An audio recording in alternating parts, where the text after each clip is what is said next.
Telespettatori di 7 Gold, ben ritrovati anche per questa settimana con il consueto appuntamento delle 15:20 il mercoledì con Penalty, tutto il calcio di cui il calcio vero non parla mai. Oggi decisamente una puntata speciale, non gioca la Serie D in concomitanza con il torneo giovanile di Viareggio, pertanto oggi i nostri riflettori sono puntati soprattutto sul campionato di eccellenza ma anche sul campionato di promozione. Una puntata speciale proprio perché non avremo ospiti ma soprattutto punteremo sulle immagini e su tutti gli highlights più importanti del campionato di eccellenza. Pertanto diamo subito spazio ai risultati e alla classifica del Girone A.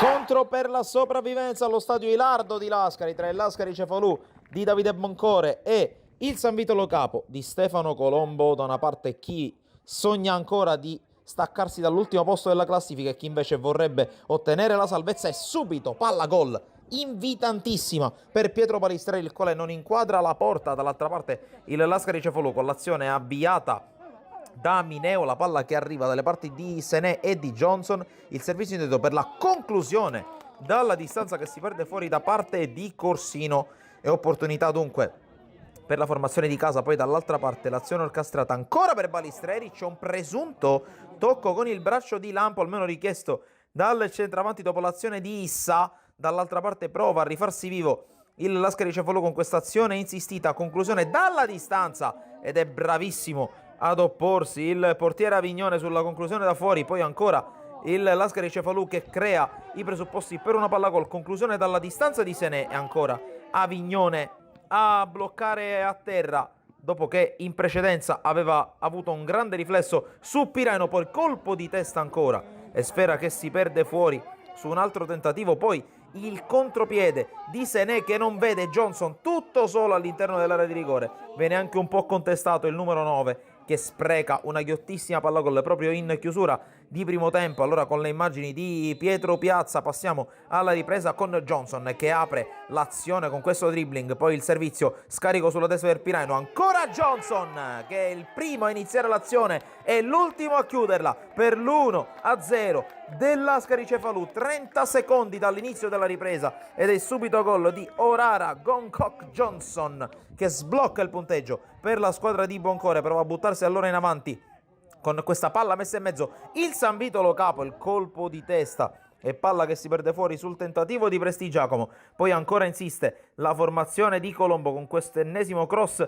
dalla sinistra, pallone che arriva ancora Prestigiacomo, mentre in precedenza era stato Bulate e sa colpire di testa. La palla si perde fuori, contropiede che si apre per il Lascari con il servizio ancora con l'uscita di Avignone. Poi altro tentativo da parte di Ferrito, nuovamente Avignone che blocca e prova a rilanciare, ma il direttore di gara fischia 3 volte, pone fine alla partita. È ancora vivo il Lascari Cefalù. Alla prossima.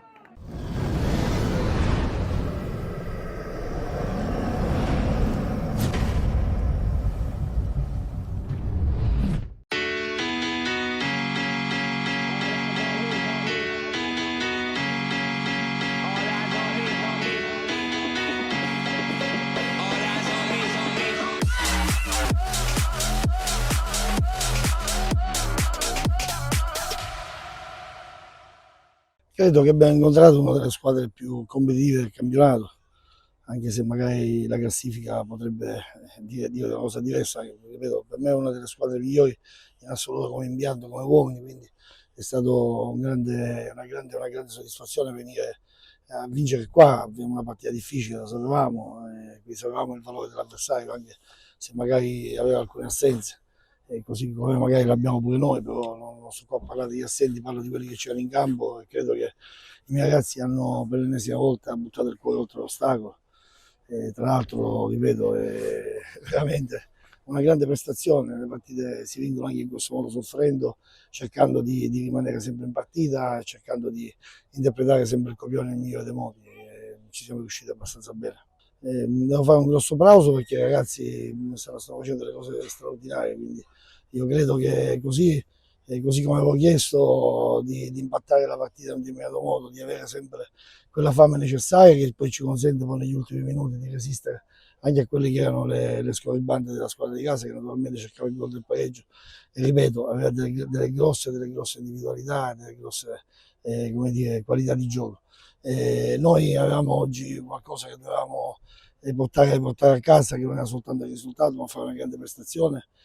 Ci tengo a precisarlo per un ragazzo scomparso che è un grande amico nostro, amico della squadra, perché è amico del nostro Sergio Mario Secan, quindi prematuramente scomparso l'altro ieri, venerdì, quindi volevamo fare una grande vittoria per me, per dedicargliela a questo ragazzo Ramin, e credo che la cosa più importante sia stata questa oggi, oltre al fatto di avere, come dico, conquistato l'intera posta, però di aver dedicato una grande partita a un ragazzo che è davvero sfortunato, non c'è più.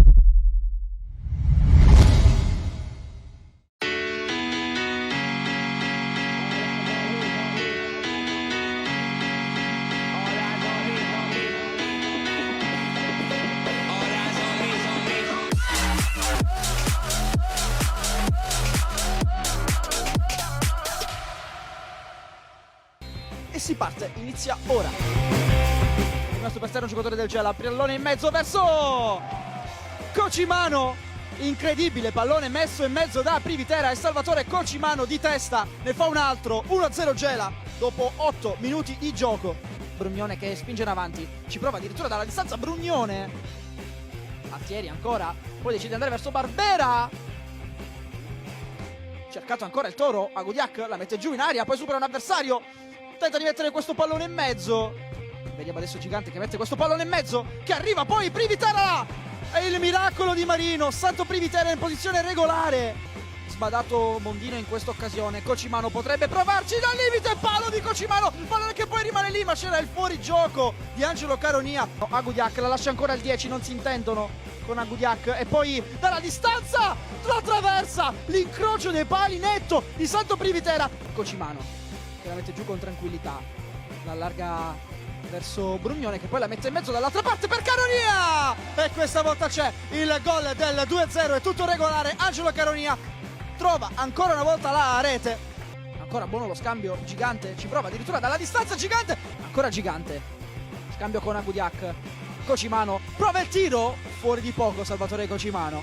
Agudiak si gira bene, poi fa correre il Gigante, servito splendidamente da Agudiak, poi pallone messo in mezzo troppo debole, e poi attenzione perché combina un pasticcio la retroguardia del Marineo. Agudiak, pallone che rimane lì, e poi c'è la rete del 3-0 firmata Marcos Maidana. Vincenzi, palla al piede, potrebbe essere la sua ultima palla del match, poi il velo di Savasta per Caronia davanti il portiere. Ottima la parata di Marino, prova a mettersi in proprio, poi il pallone verso Vincenzi, non dà questo pallone in profondità, decide di andare verso Agudiak che è in fuorigioco e lo sa, pallone che arriva però per Fabio Bossa, e lo scavetto termina fuori di poco. Privitera, vediamo se ci prova dal limite, ci prova Santo Privitera, il tiro e la rete, e fa il 2-2, 2 gol in 2 partite. Santo Privitera, anche questo è un gol spettacolare del capitano gelese che va a baciare il palo, traiettoria che lascia fulminato Marino, e gol del 4-0 per il Gela. Pallone servito in una maniera strepitosa, Savasta si gira, Savasta, e calcio di rigore, colpo con la mano di Maggio. Agudiak contro Marino, massima concentrazione, parte Agudiak, parata di Marino, pallone che poi rimane lì e sbaglia dal dischetto Ivan Agudiak. Ancora il Gela in avanti con Pristia, pallone che arriva a Vincenzi che spara alto sulla traversa di testa, triplice fischio che arriva adesso. Game over al Vincenzo Presti.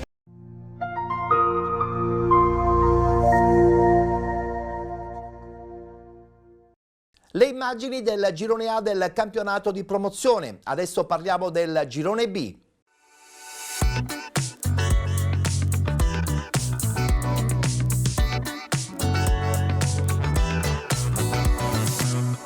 Partiamo subito con i risultati e la classifica di questa settimana.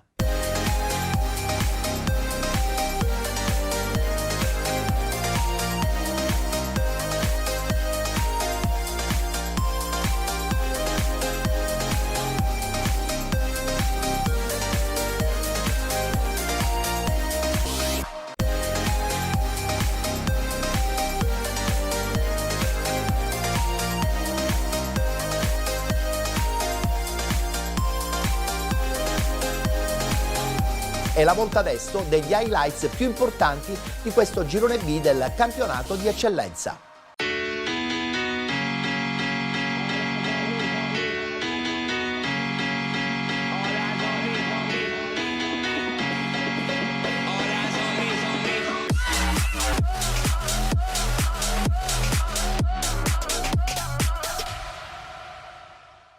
Il Gioiosa ritrova la vittoria contro il Mister Bianco, interrompe così la striscia negativa di 3 sconfitte di fila e fa un importante passo in avanti verso l'obiettivo salvezza. Gara praticamente a senso unico, con l'11 di casa che a più riprese tenta di sbloccare il match. Ci prova per primo Franzino, ma il suo sinistro si perde di poco alto. Poi la punizione di Giovagnoli non inquadra di poco il bersaglio, quindi ancora Giovagnoli da fuori chiama Scandura alla parata in tuffo, mentre la zuccata di Touré da pochi passi non c'entra lo specchio della porta. Vantaggio che i biancogranata trovano comunque al minuto 42, quando Franzino raccoglie l'invito di Touré e di testa da 0 metri fa 1-0 per i suoi. Per il classe 92 si tratta invece della sesta rete in campionato. Nella ripresa Gioiosa ancora in avanti e subito vicino al raddoppio con Pino, che di testa manda di un soffio al lato. Insiste la squadra di casa e al 52esimo Franzino, ben servito da Bruno, spara alto da posizione vantaggiosa. Un minuto dopo la signora Valentina Scalzo mostra il rosso diretto al difensore del Gioiosa, Verdura, per fallo da ultimo uomo su Caruso,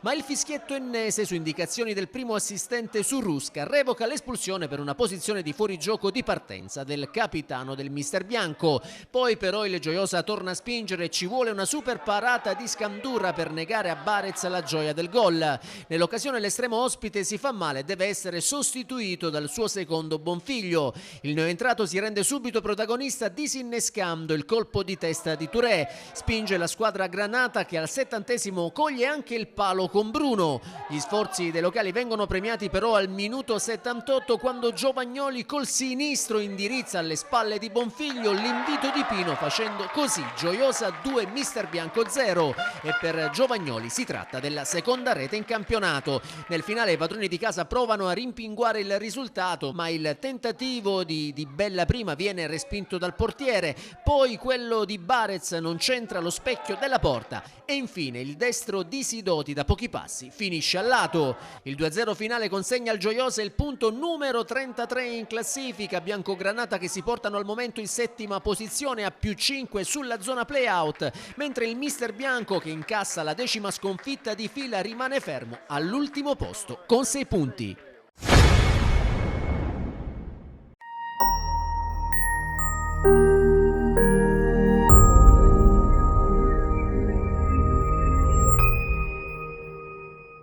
La sfida più attesa della 26esima giornata di eccellenza tra la capolista Milazzo, che vanta la migliore difesa del campionato, ed il Vittoria, terza forza e attacco più prolifico del girone B, finisce a reti bianche con il bicchiere che alla fine può essere visto mezzo pieno dai mamertini, che nonostante il pareggio mantengono comunque il primato in classifica, seppur insieme al Modica, che da par suo non sfonda nella trasferta di Leonforte. La formazione di Bognanni rischia dopo 11 minuti, quando Lo Nigro da fuori aria col sinistro chiama Piccioni al primo intervento intervento di giornata. Il Milazzo però non sta a guardare. 5 minuti dopo Trimboli gira verso la porta il piazzato di Corso, costringendo Cirnigliaro a rifugiarsi in angolo. Dal successivo corner il vantaggio per i mamertini sembra cosa fatta, ma il destro di Scolaro si stampa sul palo con Cirnigliaro che allontana.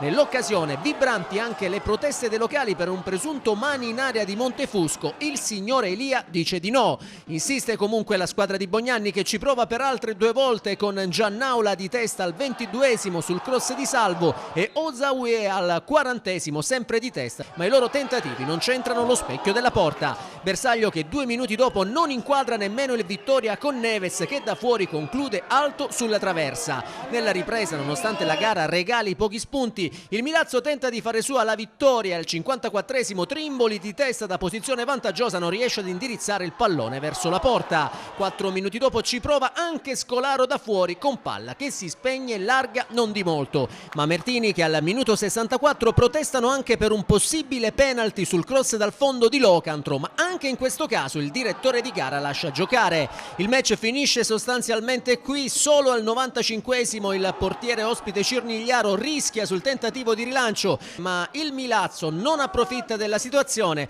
e alla fine la conclusione del neoentrato Pio Bucolo dalla distanza non sortisce l'effetto sperato. Lo 0-0 finale consegna dunque al Milazzo il punto numero 54. Mamertini che rimangono di fatto al comando del campionato, mentre il Vittoria, che inanella il quinto risultato utile di fila, sale a 51 punti ma scivola in quarta posizione, scavalcato dal Città di Avola.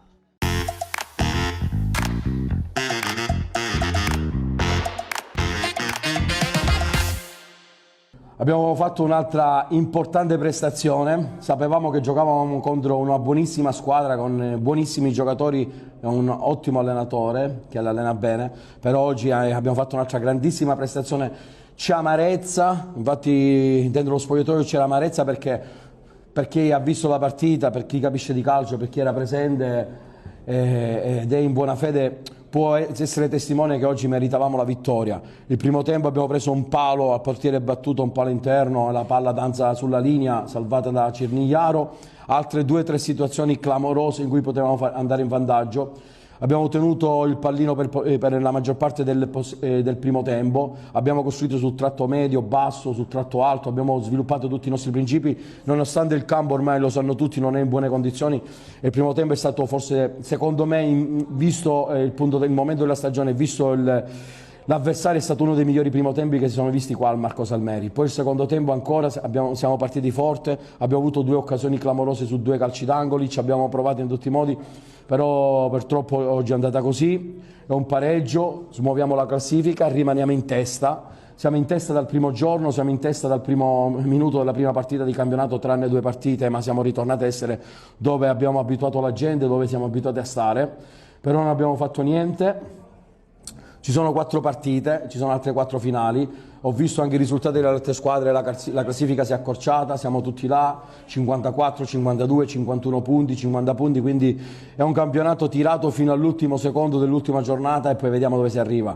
Ripeto, oggi è stata un'altra ennesima grandissima prestazione da parte dei miei ragazzi, è mancato solo il gol, è mancata anche un po' di fortuna, però vedo assolutamente il bicchiere, assolutamente lo sottolineo, mezzo pieno, perché anche oggi i ragazzi hanno lottato, hanno dato tutto, hanno messo il cuore oltre l'ostacolo, hanno fatto una grande partita sotto l'aspetto tecnico, tattico, fisico e mentale, perché non era facile, ma i ragazzi si sono fatti trovare presenti.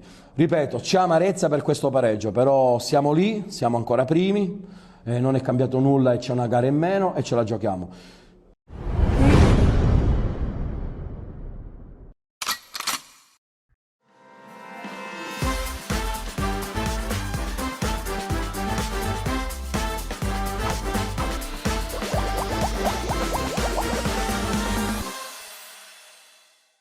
A Sant'Antonio e Nebros per la 26esima giornata, 11esima di ritorno del campionato di eccellenza siciliana Girone B. Nebros in campo con K, Conti e Pedrullo, Bontempo, Giaimo, Scolaro, Travaglia, Spanò, Di Vita, Zingales e Sacca. In panchina troviamo Vito, Spinella, Panzarella, Miglialotta, Surrusca, Noto, Trovato e Pontini. Allenatore Francesco Palmeri. Al Sant'Antonio in campo con Di Martino, Gugliardo e Caltabiano, Magri, Deago, Bella, Chiara, Genovese, De Mutis, Figuera, Licciardello. In panca troviamo Castrianni, Ciccio Catania, Camga, Tencheu, Amante, Gulli, Salpietro, Bandundi, Conti e Alesso Catania. Allenatore Dario Costantino. La formazione locale di Dario Costantino in piena emergenza, reduce dal beffardo pari rimediato in trasferta a Biagande contro l'Atletico Catania, è determinata nel dare il massimo nel tentativo disperato di evitare la lotteria dei play-out, compito non facile quello odierno però, visto che si va ad affrontare un avversario ostico. Tra le rivelazioni del campionato, a mio giudizio, che è reduce dalla vittoria interna ottenuta con il Palazzolo, conquistando di fatto l'11° risultato utile consecutivo in campionato. Formazioni: vigila l'incontro il signor Vincenzo Oliva di Nocera Inferiore, primo assistente Pietro Quartaronello di Messina, secondo assistente Antonio Bellanti di Barcellona Pozzo di Gotto. La sventagliata per Matteo Figuera, posizione buona al limite, pensa al tiro, palla conclusione, palla al lato, prima insidia del match. Al primo giro d'orologio per l'ACI Sant'Antonio ha provato la conclusione in porta Matteo Figuera, palla al lato. L'aggancio stupendo di De Mutis, poi il tiro cross direttamente in fallo laterale dalla parte opposta. Buona idea, un po' meno, decisamente meno la finalizzazione di questa azione offensiva personale. Palla per Matteo Figuera, vediamo se il break offensivo può produrre qualche effetto positivo. Ancora Matteo Figuera fa tutto da solo al limite, ma la conclusione a giro, la palla al lato, ci ha provato Matteo Figuera al quarto d'ora esatto, sempre sul parziale di 0-0 tra l'ACI Sant'Antonio e la Nebros. Palla per Scolaro, lo scambio con Giaimo che va alla conclusione in porta, Di Martino se la lascia sfuggire, forse tradito dal fondo del campo. Nebros pericolosa con Di Martino che non ha trattenuto il pallone, poi la sfera messa fuori. 22esimo calcio di punizione per la formazione della Nebros, dovrebbe andare alla conclusione Di Vita. La finta di Bontempo va Di Vita direttamente in porta, la palla scende, Di Martino, gran parata in calcio d'angolo. Buona la punizione calciata dall'11 della Nebros Di Vita.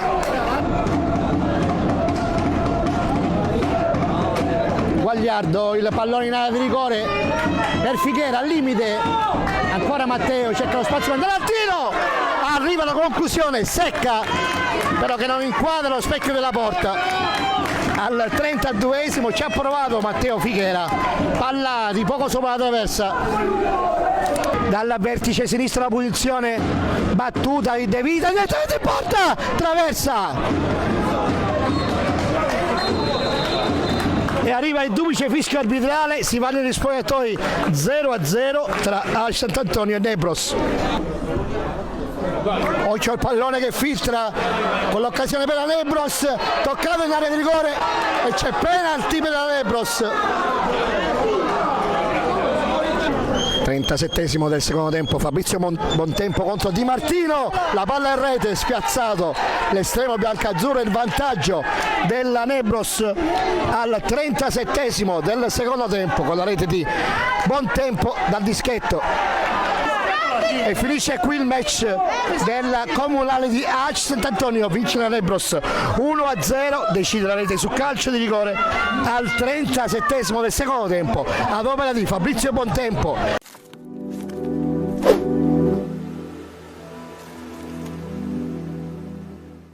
Sei degli 11 titolari fuori, quindi abbiamo giocato con una squadra molto rimareggiata, avevamo fatto bene un buon primo tempo, abbiamo fatto bene anche nel secondo tempo, certo si faceva fatica a ripartire, comunque giocavamo contro una squadra ben preparata, una squadra che lotta per i playoff, peccato che poi a decidere le sorti della gara non sono stati i 22 in campo. Francamente non sono uno che si lamenta mai degli arbitri e penso sempre che poi quando accadono le cose dobbiamo essere noi più attenti. Però quando è così evidente diventa veramente difficile, diventa veramente difficile pensare che sia una casualità, perché era sistematicamente fischiare al contrario e quindi io ho fatto fatica anche a mantenere la calma dei ragazzi, ma anche la tifoseria, insomma era talmente evidente agli occhi di tutti che c'era qualcosa che non andava.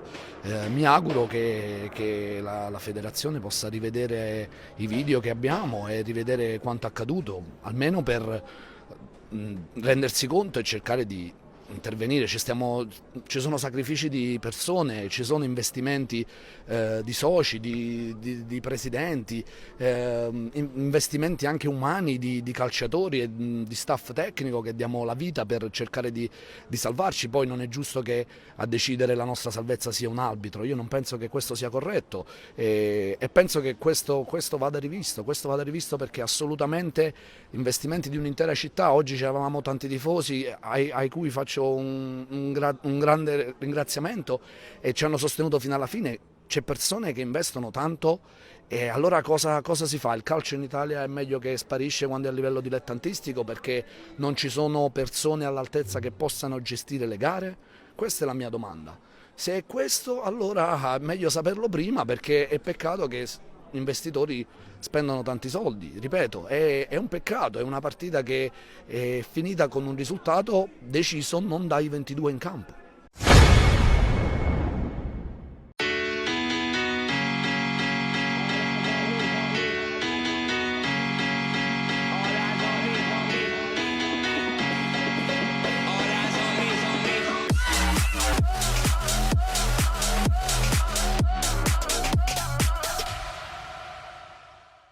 Niente, sono contento per il gol realizzato che ci ha fatto vincere la partita, soprattutto per la prestazione che abbiamo fatto tutti insieme, dal primo all'ultimo.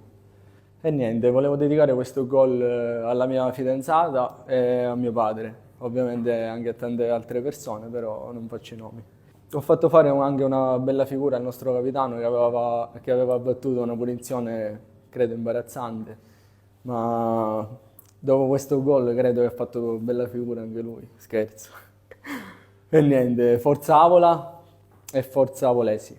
Non parlo dell'aspetto tecnico della partita, per questo lasceremo dopo al mister le sue considerazioni. Io posso parlare soltanto dello spettacolo che c'è stato stamattina, oggi pomeriggio. Una squadra, un pubblico veramente spettacolare. Abbiamo visto le due tifoserie unirsi insieme e forse questa unione veramente ha creato una sinergia, ha creato un'atmosfera magica che finalmente ci ha concesso di metterci secondi in classifica, 2 punti dalla vetta. Penso che da tanto tempo che l'Aula non era così in alto, l'Aula Calcio. Per questo sono felice, dobbiamo rimanere con i piedi per terra, perché abbiamo 2 trasferte consecutive, una è più difficile dell'altra, ma noi ovviamente continueremo pian piano, continueremo partita alla volta. Il nostro obiettivo non è mai stato quello di arrivare primi, è stato quello di entrare nei playoff. Penso che adesso ci siamo pienamente, stiamo fino adesso centrando pienamente quello che ci eravamo prefissati. Come abbiamo visto, tutte le partite sono difficili, specialmente quello di oggi, che ha visto un avversario venire qui, ha fatto diciamo, una finale di Champions. Io ho mai vista a tavola una squadra così agguerrita. Però va bene, questo dimostra che comunque siamo una corazzata, dimostra che siamo compatti, dimostra che i miei ragazzi sono maturi, non cadono più nei tranelli degli avversari, non cadono più nelle provocazioni. Abbiamo avuto pure qualche episodio magari a sfavore. Non commento mai l'arbitraggio, ma credo che è stato sotto gli occhi di tutti, specialmente nel primo tempo, quello che è successo. Ma va bene così. Sono felice, godiamoci questa settimana, è una classifica che piace. Ma è stata la partita che ci aspettavamo, una partita dura, ostica. Sapevamo che loro sarebbero venuti qui a fare ostruzionismo. I ragazzi sono stati intelligenti a non cadere nelle provocazioni di una squadra che era venuta solamente a cercare di portare via un punto da Avola. Il primo tempo è stato forse un po' complicato, però questi ragazzi sono stati strepitosi. Abbiamo gettato il cuore oltre l'ostacolo, volevamo vincere la nostra penultima partita in casa, al di là della classifica ce l'abbiamo fatta.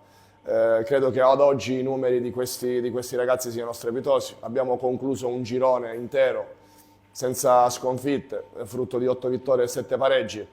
E in un campionato così difficile, con delle squadre così attrezzate, così agguerrite, completare un girone significa incontrarle tutte senza perdere con nessuno. Credo che sia un risultato straordinario, un risultato che questi ragazzi, questa società, questo pubblico merita.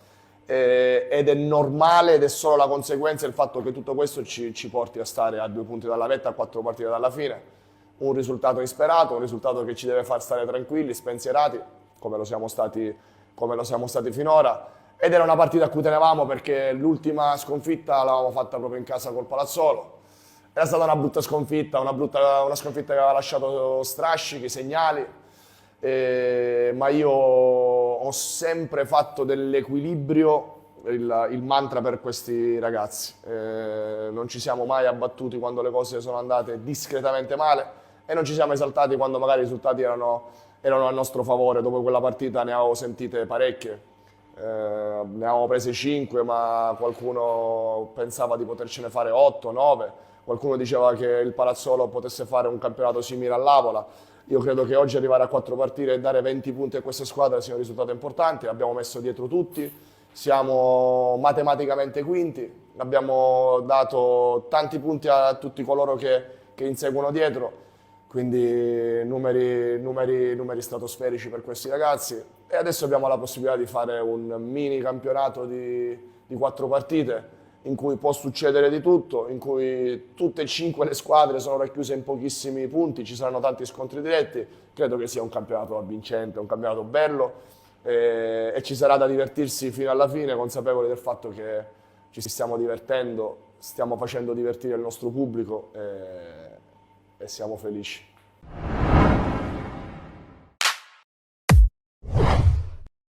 Gli highlights più importanti anche del girone B presenti in questa puntata speciale di Penalty. Adesso ci fermiamo, c'è uno spazio dedicato alla pubblicità, tra poco rientreremo in studio e parleremo subito dei risultati e delle classifiche dei 4 gironi del campionato di promozione.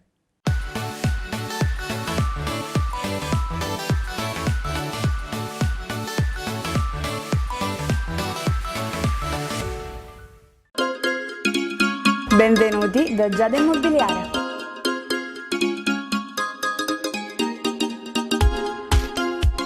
La professionalità come punto di partenza, la qualità dei servizi come riferimento essenziale. Tutto questo è Giada Immobiliare di Giuseppe D'Antoni.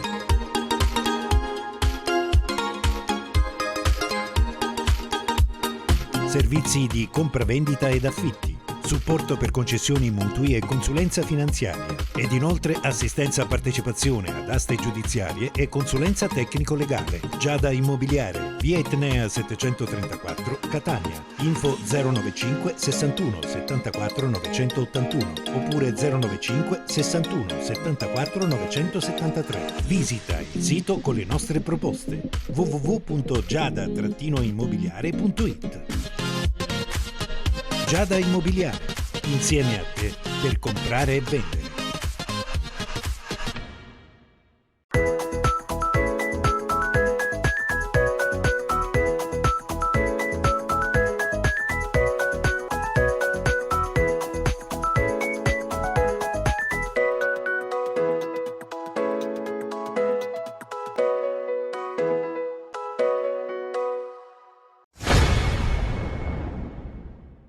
Eccoci rientrati dopo lo spazio pubblicitario, parliamo ancora di calcio giocato, lo facciamo subito con il girone A del campionato di promozione.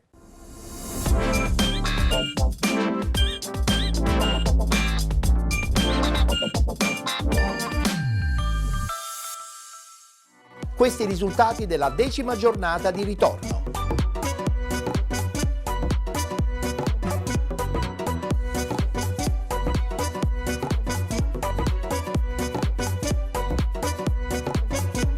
Guardiamo adesso la classifica della 10ª giornata di ritorno.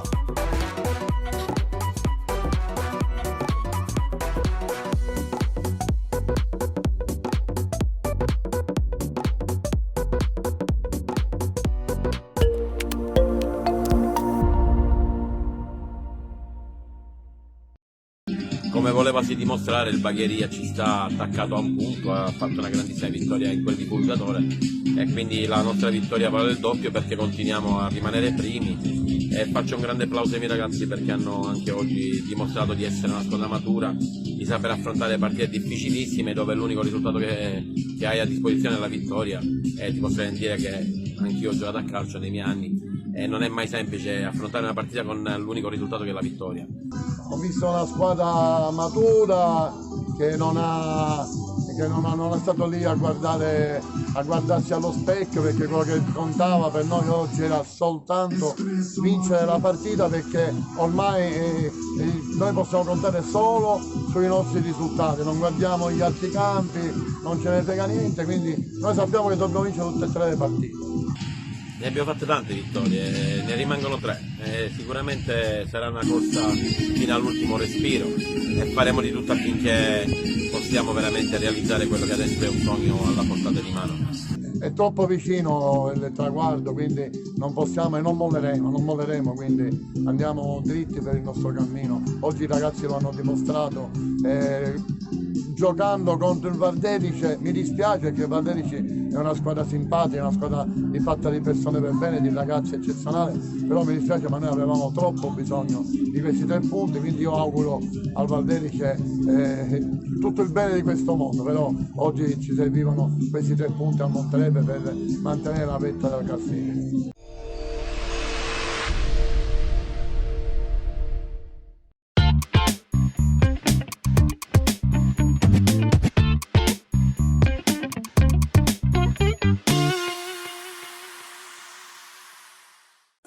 È la volta adesso del girone B con i risultati di domenica.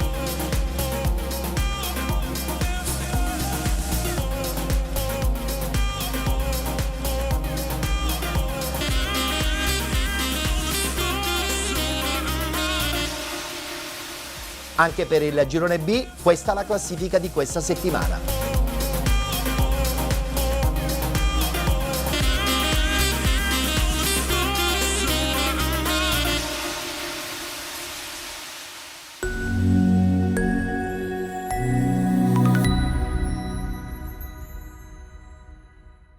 A 4 giornate dal termine della regular season, la Messana è chiamata all'ultima trasferta della stagione. Si gioca il 23esimo turno del campionato di promozione. I ragazzi di mister Cosimini scendono in campo sul terreno di gioco del Ducezio di Cala di Mamertino. I giallorossi sono reduci dal 4-0 sulla Polisportiva Sant'Alessio, che ha confermato il punto di vantaggio sul San Fratello Acquedolcese, che in questo turno è già sceso in campo. Ieri vittoria per 1-0 contro la Promende, virtuale +2 quando la Messana sta per affrontare Città di Calati, che nell'ultimo turno è caduta proprio contro la Promende con risultato di 3-0. Formazione della Messana per affrontare questa sfida: in porta Ferrara, poi Misidi, Trigamo, Fragapane, Giosuè Bonasera, Gazzè, Gargiulo, Rizzo, Giuseppe Bonasera, Arena e Cannavò. Inizia la nostra sintesi con la prima conclusione, che è della Messana e di Gazzè, che dopo 3 di gioco l'alza oltre la traversa. All'11° Rizzo invita Misidi alla salita, il difensore colpisce potente, De Francesco riesce a deviarla in calcio d'angolo. Al 12° Truglio risponde, il tentativo in diagonale si spegne di poco sul fondo, brivido per la porta di Ferrara. Minuto 15, Giuseppe Bonasera a sinistra servito da Fragapane, prova il traversone, sfera che schizza sui piedi di Gazzè, che la controlla in aria, se la porta sul mancino, scheggia il palo. Messana vicinissima al gol del vantaggio. Minuto 17, Giosuè Bonasera a destra, il pallone passa da Trigamo a Gargiulo, ancora da Trigamo che cerca potente sul primo palo a deviazione di Cannavò, che non arriva all'appuntamento. Minuto 35, Rizzo batte veloce un calcio di punizione, servito Giuseppe Bonasera che non va in mezzo, decide di andare verso la porta, colpisce l'esterno della rete. Minuto 39, un recupero palla fondamentale di Rizzo per Anthony Arena, la scucchiaiata a servire Cannavò che la controlla, destro di controbalzo De Francesco si rifugia grazie anche alla difesa in corner. Un minuto più tardi, proprio dall'angolo che segue, Rizzo per Gargiulo e un assist per Cannavò in spaccata, non riesce a deviarla verso la rete. Minuto 44, un un lancio per Venuto, trova la difesa della Messana attenta in chiusura. Ferrara poi chiude lo specchio, finisce così la prima parte di gara 0-0 al Ducezio di Galati Mamertino tra Città di Galati e Messana, un risultato che non può accontentare ovviamente la formazione giallorossa. Mister Cosimini pensa a un cambio nell'intervallo, Messana più offensiva, dentro Ventra, fuori Giuseppe Bonasera, Giosuè Bonasera invece al 48esimo avvia la prima chance offensiva della ripresa, cross di Gazzè, respinta di De Francesco, Ventra ci prova ma la mette alta, minuto 49 ancora Ventra che impatta bene sul match, il mancino è velenoso ma centrale, De Francesco dice no, poi la difesa allontana il pericolo, doppio cambio in casa Messana, Barbera e Sonco per Gargiulo e Arena, minuto 56 proprio il neo entrato Barbera va all'1 contro 1 con il diretto avversario, poi ci ripensa, la mette dietro Rizzo ancora da Gazzè in orizzontale, prova a cercare l'incrocio, non lo trova l'ex Milazzo. Messana che ha messo le tende nella metà campo avversaria, 59esimo, questo calcio d'angolo di Barbera trova questa deviazione di D'Ambrosio che per il direttore di gara vale un calcio di rigore. Tra le proteste dei locali c'è anche un cartellino giallo dal dischetto, il pallone è pesante, lo mette dentro lui, il capitano Antonio Cannavò che trova il vantaggio, un gol che può dire tantissimo nelle sorti di questo campionato. È 0-1 Messana, 65esimo, Bonasera lancia verso Cannavò, stop al volo, trova ancora il lancio per Sonco, l'inserimento delle classe 2007 che prova in caduta gol sinistro, non riesce a impensierire De Francesco, minuto 71, Misidi apparecchia il pallone per Barbera che la stoppa così, punta l'avversario 1 contro 1, l'elastico per mandarlo al bar, ancora Barbera che viene letteralmente tranciato all'ingresso in area, calcio di rigore, il secondo per la Messana, ancora Cannavò che cambia lato ma non cambia il risultato, o meglio quello del Ducezio sì che dice 0-2 ancora Messana, ancora Antonio Cannavò, minuto 72, proprio il capitano e Fragapane escono al loro posto, dentro Ardiri e Mondello per l'ultimo quarto d'ora abbondante di match, 81esimo, Barbera stavolta si traveste nell'uomo assist, il pallone è perfetto per Ventra che la lascia passare, salta a De Francesco, poi se la sistema sul mancino e trova il tris 0-3, la Messana chiude ogni discorso, minuto 83, Barbera letteralmente inviperito in questo match e quando è in giornata è letteralmente incontenibile, resiste alla carica, prende il affondo, ancora a disorientare gli avversari, sfera dentro per Rizzo che però la manda alle stelle, Barbera vorrebbe quantomeno la gioia personale, potrebbe togliersela al minuto 90, ancora un lancio parabolico di Misidi per uno dei neoentrati che sterza e prova il tiro all'incrocio sul primo palo ma De Francesco dice no in calcio d'angolo, finisce così allora al Ducezio, Città di Galati 0, Messana 3, una vittoria importante, pesante per la formazione giallorossa che a 3 giornate dalla fine è ancora lì in testa alla classifica, a +1 sul San Fratello Acquedolcese.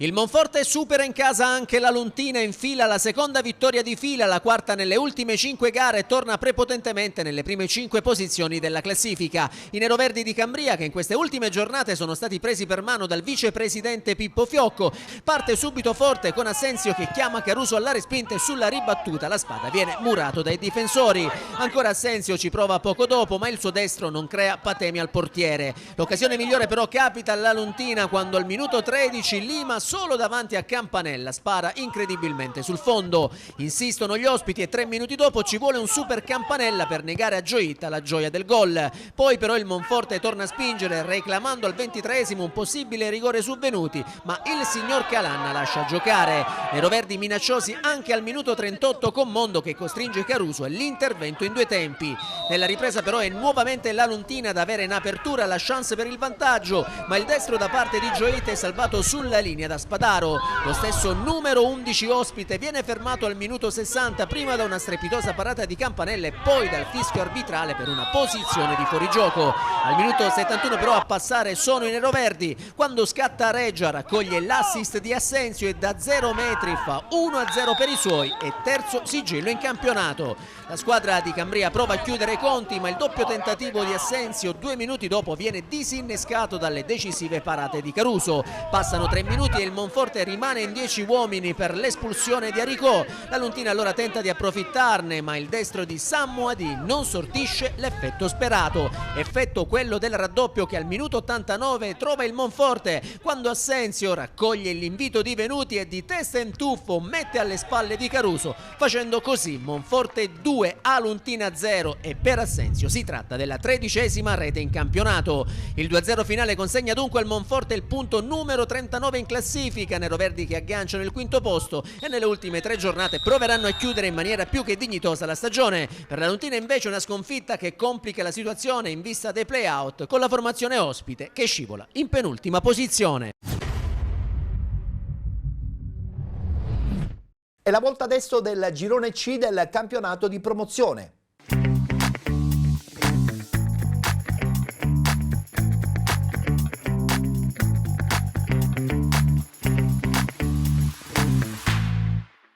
Questi i risultati di domenica.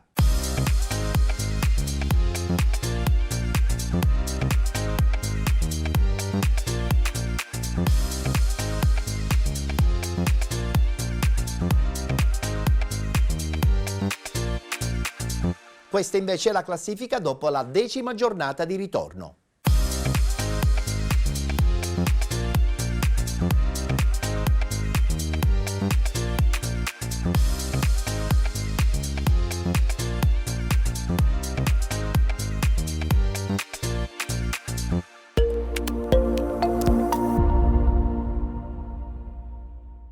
Dopo 2 settimane di riposo il Giarre torna in campo per dare inizio al rush finale di campionato e lanciare l'inseguimento al Camarat, che ha un punto di vantaggio sui gialloblu.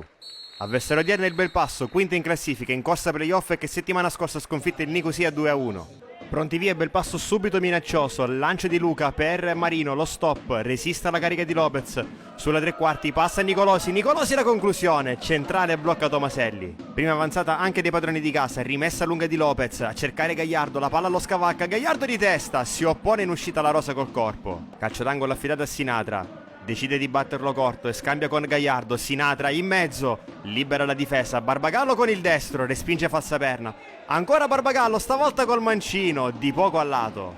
27esimo, ancora calcio d'angolo per i giarresi, ancora Sinatra, stavolta va al centro, per la destra di Spampinato, centrale blocca la Rosa. Luca cambia gioco sulla destra per Sant'Onofrio, il controllo lo attacca Gagliardo che gli porta via il pallone e riesce anche a tenerlo in campo di testa. Gagliardo salta anche il rientro di Viaggio e prova ad entrare in area di rigore. Gagliardo, il traversone arretrato però. Arriva Lopez ad alimentare l'azione, lo scambio con Strano. Strano si allarga sulla destra, riesce a saltare un avversario, poi ricomincia da Giama. Giama direttamente al centro per Tornitore, troppo alto, la raccoglie Sinatra, la finta, Sinatra il sinistro, fuori bersaglio. Si riaffacciano in avanti gli ospiti, punizione di Luca sul secondo palo nella zona di Viaggio che riesce a toccare Castelli col sinistro al centro per Sant'Onofrio che spreca una colossale occasione. Finale di primo tempo, punizione per i gialloblu da una posizione interessante, pronto a batterla Sinatra. Intanto proteste di Strano col direttore di gara, lo ammonisce l'arbitro che poi esce anche il rosso, giallo e rosso in pochi secondi per Strano che lascia il Giarre in 10 uomini. Spinti le loro pubbliche gialloblu alzano i ritmi nella ripresa sin dalle prime battute. Corner di Sinatra, in mezzo per Tornitore di testa, respinge la Rosa che si fa trovare pronto. Dà più peso all'attacco mister Catania, fuori Barbagallo, dentro Leotta e fuori anche Puglisi. Al suo posto entra Papotto. Bozzanga nel cerchio di centrocampo per Gagliardo, di prima all'indietro da Lopez. Si ripropone ancora Bozzanga che va subito di nuovo da Gagliardo. Gagliardo accelera, taglia verso il centro. Uno sguardo a sinistra, allarga bene per Sinatra che va l'1 contro 1. Sinatra, le finte, la mette bassa per Tornitore, smorzata il suo tiro. Alleggerisce la pressione alla squadra di Di Mauro, punizione affidata a Luca che va direttamente in porta, i pugni di Tomaselli. Rimessa laterale di Sant'Onofrio, lunga all'interno dell'area a cercare Lupo, testa di Giama. Poi Luca non riesce a controllare, riparte Sinatra che va subito in profondità da Tornitore. Tornitore accelera. Duello con Mirizia, lo vince Tornitore. Tornitore entra in aria, tocca la Rosa, resta in piedi Tornitore, prova il destro, respinge la Rosa. Si gioca il tutto per tutto mister Catania, campo per un altro attaccante, Mongelli. Entra al posto di Bozzanga. Continua incessante il forcing dei gialloblu, Papotto salta un avversario, poi allarga bene sulla destra per Leotta che può andare all'1 contro 1 con Cannone. Leotta lo punta, Poi la mette arretrata per Sinatra, di prima per Tornitore, Tornitore alla finta, Tornitore col destro! Ancora Vincenzo Tornitore, il solito sospetto, 6° gol nelle ultime 5 partite, 11 in campionato, la sbloccata il Giarre col suo numero 7. Le ultime 2 sostituzioni, Cristaldi per Sinatra e Giuffrida per un applauditissimo Tornitore, pongono fine alle ostilità. Il Giarre vince di misura, nonostante l'inferiorità numerica, contro un Arcigno Belpasso e resta a -1 dal Camarat, anch'esso vittorioso per 1-0 contro il Santa Domenica Vittoria. Un primo tempo a bassi ritmi è stato controbilanciato da una ripresa gagliarda, tutta cuore e intensità, segno di una squadra che non molla mai. Domenica altra sfida casalinga e altro ostico avversario in piena lotta playoff. A regionale infatti arriverà il Nicosia, terzo in classifica.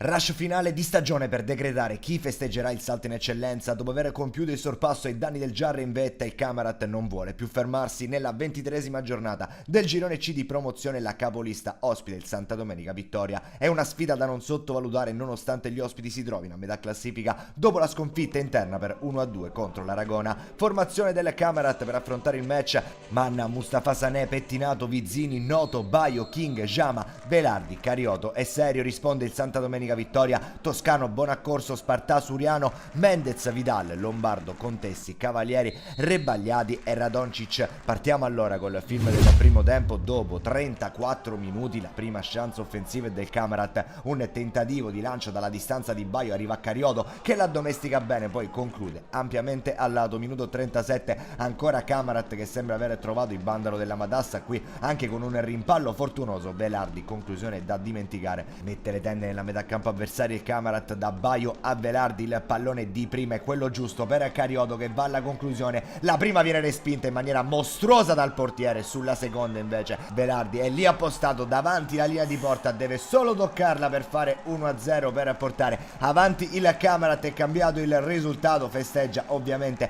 anche Carioto. Minuto 40, il Camarat continua a spingere adesso per cercare il gol del 2-0, cross dalla destra di Noto per Carioto che la controlla e calcia, respinta provvidenziale da parte di un difensore che evita il raddoppio del Camarat. Finisce così il primo tempo 1-0 per i padroni di casa contro il Santa Domenica Vittoria, fin qui il gol è quello al 38esimo di Claudio Velardi. Cambio al 52esimo, entra Marchica per Velardi. Proprio al 60esimo Carioto cerca Serio, a spazio il numero 27 che salta l'avversario di netto in area, prende la mira con Mancino ma il portiere respinge sul primo palo. 67esimo entra Lupo per Baio, 68esimo il Santa Domenica Vittoria con la palla di Radoncic che viene spazzata da Sané che per poco non rischia un clamoroso autogol. Minuto 75, tocca Sclafani per Vizzini. 78esimo, il Camarat in attacco, rimessa laterale che finisce in zona Serio dal fondo, dalla sinistra prova a mettere il cross sul secondo palo, la girata di Carioto che però non trova lo specchio della porta. 79esimo, entra Marrone, esce Serio. 90esimo,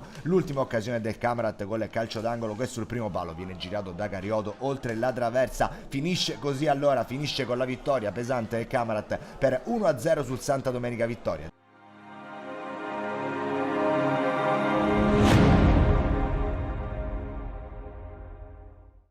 E chiudiamo il campionato di promozione presentando subito i risultati e la classifica del girone D.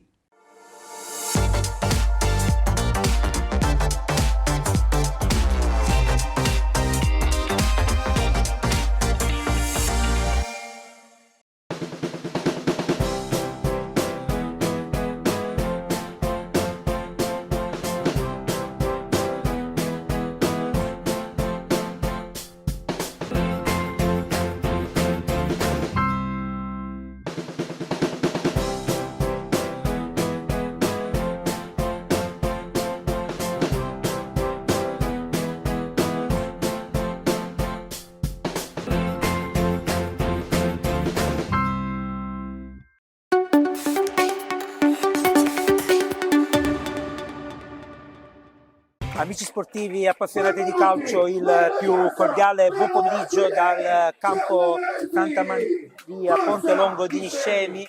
La partita è iniziata in questo momento, ancora Parisi, prova a mettere in mezzo, attenzione che c'è l'occasione gol da parte del Niscemi, ma qui perde il pallone Mauro, attenzione a questa azione dell'Aci Bonaccorsi che si rende pericolosissima, adesso il Niscemi in avanti con Marino che prova il traversone in mezzo, aggancia di petto a Magia, occhio a Tomaino che può provare il tiro dalla distanza, occhio a questa azione di Boyang, Boyang per Parisi, il pallone in mezzo, poi Viola riesce a smanacciare, ancora il Niscemi in avanti con Dio che serve poi Mauro, vediamo se tira, il tiro di Tomaino e c'è la gran parata di Viola. Si è rifugiato in calcio d'angolo, Parisi, ancora pallone in mezzo, dall'altra parte di Dio, di prima per Amagia che non riesce a colpire in testa, arriva Parisi e poi il tiro che viene ribattuto. Calcio d'angolo per il Niscemi con Tomaino alla battuta del corner, pallone in mezzo, il colpo di testa e c'è il gol di Barba, il Niscemi è passato in vantaggio al 26esimo minuto, Niscemi 1, Aci Bonaccorsi 0, gol di Mattia Barba, esplode il campo Santa Maria Pontevoglio di Niscemi. Balba ha portato in vantaggio il Niscemi, un gol che è arrivato al termine di un'azione battuta nel calcio d'angolo e come sempre Balba si è confermato di essere non solamente un giocatore di difesa ma uno in grado di riuscire anche a colpire negli ultimi metri. Niscemi 1, Aci Bonaccorsi 0, ancora Niscemi avanti con Parisi, Parisi per Tomaselli, tutto bello, gol 2-0, il gol del raddoppio di Parisi, esplode in Santa Maria Pontevoglio, vi lascio immaginare quello che sta accadendo qui al Santa Maria Pontevoglio, 2000 persone che esplodono per il gol del 2-0. Occhio a questa azione dei Niscemi, ancora Niscemi avanti, Amagia, gol! Gol! Federico Amagia! 3-0 a questo punto, gioco e partita, terzo gol del Niscemi, la partita si può considerare chiusa e Tanche realizza la 26esima rete, 3-0 per il Niscemi, Federico Martina Magia. Azione in avanti del Niscemi con Parisi, Parisi ancora per Tomaino, Tomaino, prova il tiro Tomaino, pallone che fa la barba al palo, finisce fuori. La battuta del calcio d'angolo di Parisi, pallone in mezzo, il colpo di testa e c'è il gol! Gol del 4-0! Il gol del 4-0 di Federico Magia! 4-0! Arriva il poker del Niscemi, ancora lui! E Tanche per il 4-0 per il poker che vale il quarto gol per il Niscemi. Occhio a Boyang, entra in area Boyang, dall'altra parte per Dio, il tiro di Dio, che finisce di poco fuori. Occhio a questa azione, Tomaino gol, e arriva il quinto gol, finalmente eccolo qua, lo abbiamo chiamato, dietro Tomaino, 5-0, quando siamo al 33esimo, quasi 37esimo della ripresa, dietro Tomaino, 5-0, arriva il pocherissimo per il Niscemi. De Leonardi, seguiamo questa azione e poi nuovamente ridò la linea ad Alberto Drago. De Leonardi in mezzo, sul pallone arriva Boyang, gol! 6-0! Osmende di Boyang e arriva il gol del 6-0. E allora questo è un Niscemi esagerato! 6-0! Boyang delle è finita! Il Niscemi è in eccellenza! Il Niscemi è in eccellenza! Eccellenza! Il Niscemi è in eccellenza!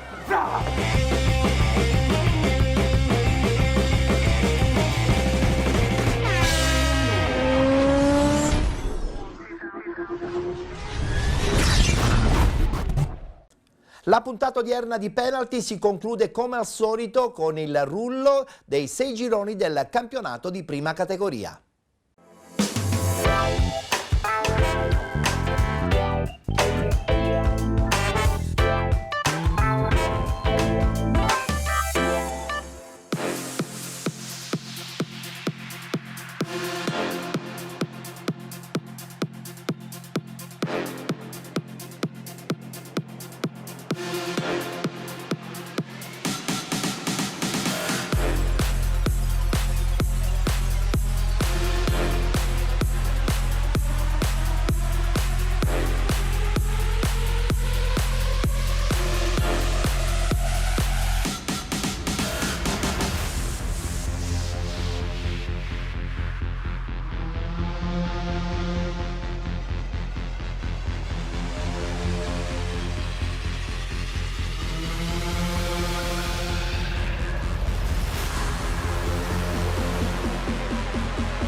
Open your mind.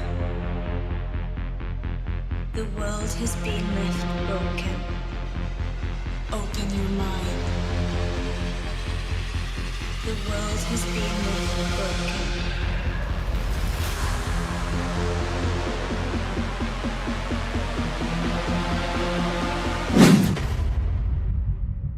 I risultati, le classifiche del campionato di prima categoria chiudono la puntata odierna di Penalty. Grazie per averci scelto, noi ci vedremo la prossima settimana puntuali il mercoledì a partire dalle 15:20.